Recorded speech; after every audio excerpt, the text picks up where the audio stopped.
Já, góðan daginn. Ég heiti Guðni Elísson og prófessor í íslensku og menningardeild og sem stendur greinarformaður í kvikmyndafræðinni og mig langar til þess að kynna þetta nám fyrir ykkur, þetta forvitnilega nám og segja ykkur svolítið frá því sem að gerast í því. Og kvikmyndafræðin kannski eina af þessum yngri listgreinum.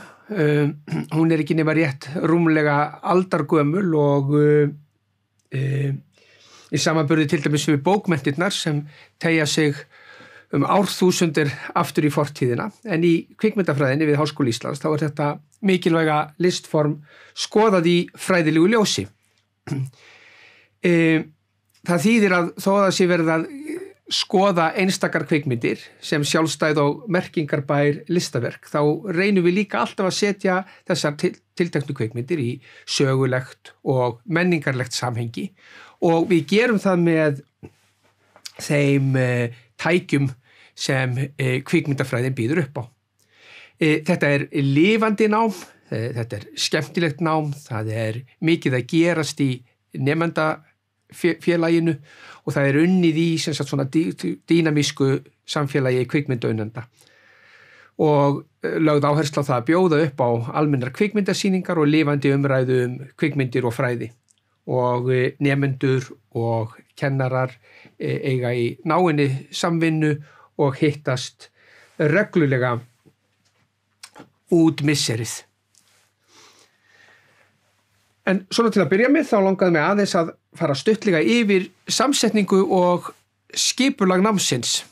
Það hægt að taka kvikmyndafræði bæði sem aðalgrein og þá þetta 120 eininga nám eða 2 ára nám. Það hægt að taka hana sem aukagrein og þá önnur aðalgrein valin með náminu. Það 1 árs nám og svo þegar búið að ljúka B.A.gráði í kvikmyndafræði þá þetta að halda áfram og taka hana sem meistaragráðu og þá það ofan á 2 ára nám. Ég ætla bara svona aðeins stuttlega að tala til dæmis 120 eininga námið að í 120 eininga náminu þá takið þið 6 10 eininga námskeið eða 5 skyldunámskeið og B.A.ritgerð en að auki eigið þið svo heilt ár inn í þar sem þið getið valið ykkur allskyns námskeið eftir ykkar hugðarefnum. Og í þessu grunnámi þá þið eða í skyldunámskeiðinu þá þið að taka svona ákveðin svona grunnatriði eins og kvikmyndarýnina, þar sem ykkur kennt að lesa í kvikmyndir. Þið takið kvikmyndasögu sem yfirlitsnámskeið yfir sögu kvikmyndana frá því 1900 fram á okkar daga. Kvikmyndakenningar, það námskeið sem snýst alls konar teóríur sem tengjast kvikmyndafræðinni, hvort sem að ræða greinafræði eða kynjafræði eða eftirlendufræði eða eitthvað svoleiðis. Svo takið þið stórt almennt námskeið sem heitir menningarheimar sem allir nemendur í íslensku menningardeild þurfa að taka og svo sérstakt ritgerðanámskeið þar sem þið eru þjálfuð í því að skrifa ritgerðir. En bara á næsta ári, svo dæmi sér tekið, það líka hægt að taka alls konar spennandi valnámskeið og ég tek hérna bara sem dæmi úr námskráni lesbískar blóðsugur, evrópskar ruslmyndir eða list, námskeið tölvuleiki og leikjamenningu, námskeið íslenskar kvikmyndaðlaganir, Jane Austen í samtímanum, sérstakt námskeið Hollywood, sögu Hollywood, Ingmar Bergman, japanskar kvikmyndir, ítalskar kvikmyndir, heimildar kvikmyndir, samtíma kvenleikstjóra og svo framvegis. Þannig að ofan á skyldunámskeiðin koma svo allskyns spennandi valnámskeið. En þetta sem sagt 120 eininganámið, 60 eininganámið byggt aðeins öðruvísi upp og í lokin þá læt ég fylgja með tengla á það hvar þið getið fundið frekar upplýsingar þetta nám. Annað sem kannski ágætt að hafa í huga þegar við erum að hugsa kvikmyndafræðina, það það hvernig hinn fræðilega nálgun hvernig þetta byggt upp.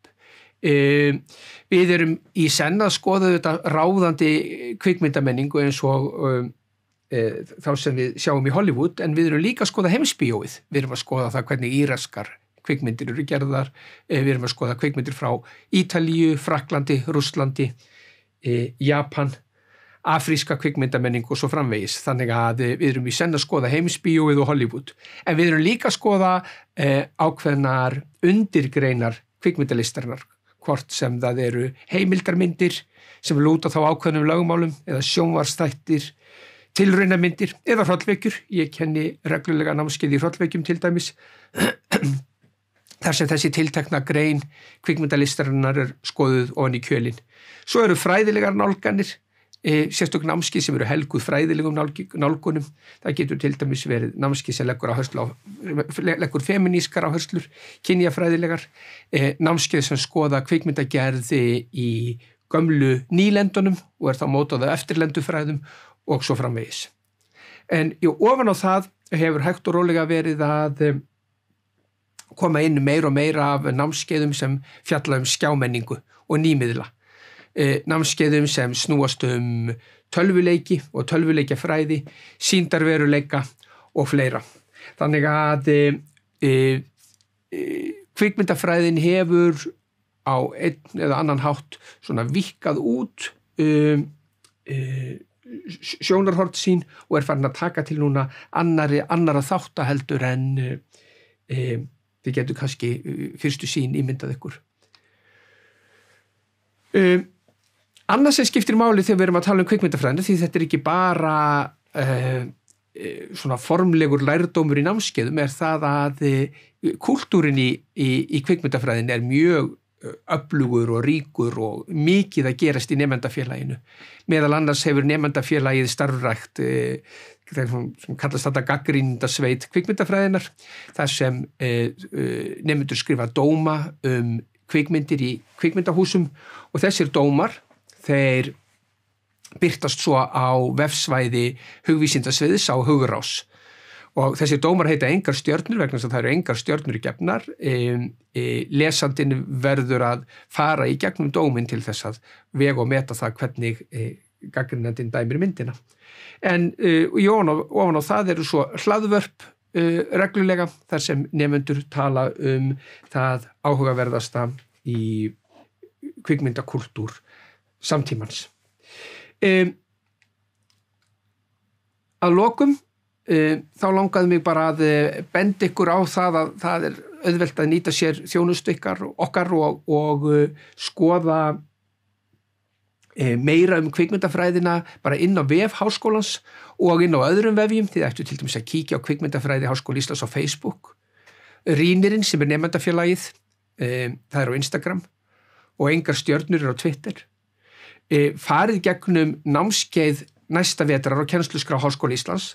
Þá farið þið bara inn á kennsluskrá 2022 til 2023 og farið inn í kvikmyndafræðina inn á hugvísindasviði og sjáu hvað er í boði þar. Nýtið ykkur netspjallið á hi.is til þess að afla ykkur nánari upplýsinga og talið við nemendur námið. Undir liðnum spurðu nema námið. Þannig að nýtið ykkur allar þær upplýsingar sem er að finna á vef Háskólans og á vef hugvísindasviðs og ef það vakna einhverjar aðrar spurningar sem er erfitt að finna svör við þarna, þá er alveg hægt að hafa samband við skrifstofu hugvísindasviðs í síma 525 4400 eða með tölvupósti á hug@hi.is og þar er ansi hæft starfsfólk sem getur hjálpað ykkur og leyst úr öllum ykkar spurningum held ég. Kæra þakkir, hlakka til að sjá ykkur í haust og hafið það bara sem best.